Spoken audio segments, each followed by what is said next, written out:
एक औरत ने कुत्ते को हजारों फीट ऊपर से नीचे फेंका। लोग डर से चिल्ला पड़े, लेकिन तभी कुत्ते की पीठ से पैराशूट खुल गया। सब हंसने लगे, लेकिन गुब्बारे में बैठे दो लोग जमीन पर लौटने का नाम नहीं ले रहे थे। वो ऊपर जाकर इंसानियत के लिए डेटा रिकॉर्ड कर रहे थे। हर ऊंचाई पर आंकड़े जमा होते और कबूतर से जमीन पर भेजे जाते, क्योंकि उन्हें नहीं पता था वो वापस जिंदा लौटेंगे या नहीं। अचानक गुब्बारा बादलों में घुस गया। चारों तरफ धुंध और ठंडी हवा, एक जादुई एहसास हो रहा था। तभी काले बादल छा गए, बिजली चमकने लगी और गुब्बारा जोर से हिलने लगा। दोनों डर गए। महिला ने बास्केट पकड़ ली, पुरुष सिर्फ उपकरण बचा रहा था। एक झोंका आया, महिला की पकड़ छूटी, वो हवा में गिरने लगी। सौभाग्य से वैज्ञानिक बचा और महिला को बास्केट से लटकता देखा। रस्सी पकड़कर उसे खींचा। बहुत मेहनत से महिला वापस चढ़ पाई। नीचे उतरने की बजाय महिला रेत के थैले फेंक रही थी। उसे उम्मीद थी कि ऊपर जाकर तूफान टल जाएगा। फिर सूरज की किरण उनके चेहरे पर पड़ी और हल्की मुस्कान आ गई। अब वे ऊंचाई पर थे। किताबों जैसा नजारा, तितलियां, सूरज, बादल, लेकिन अब तापमान -15 डिग्री सेल्सियस हो चुका था। कबूतर तक बर्फ में जम चुके थे। वैज्ञानिक पागल हो गया था। वो और ऊंचाई पर जाने की जिद कर रहा था। बॉक्स फेंकने लगा। महिला ने रोका तो उसने धक्का दे दिया। दोनों में लड़ाई शुरू हो गई। तभी महिला के चेहरे पर खून की बूंद गिरी। वैज्ञानिक को चक्कर आने लगे। अब हालात बिगड़ चुके थे। महिला ने खुद गुब्बारे को नीचे लाने की ठानी,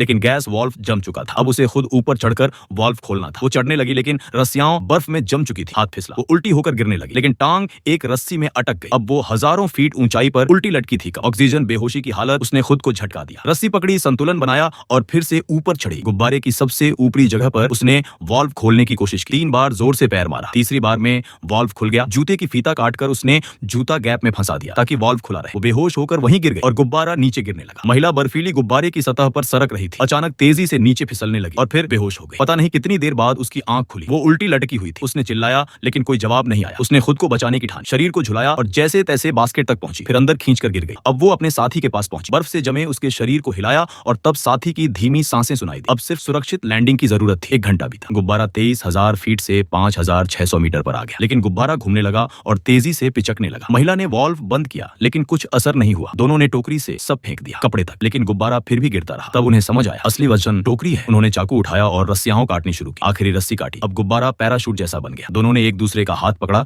लेकिन पुरुष गिर गया। महिला अब भी ऊपर लटकी रही और जब गुब्बारा पूरी तरह शांत हुआ, वो धीरे धीरे नीचे रुक गई। उन्होंने मौत को देखा और फिर जिंदगी को महसूस किया।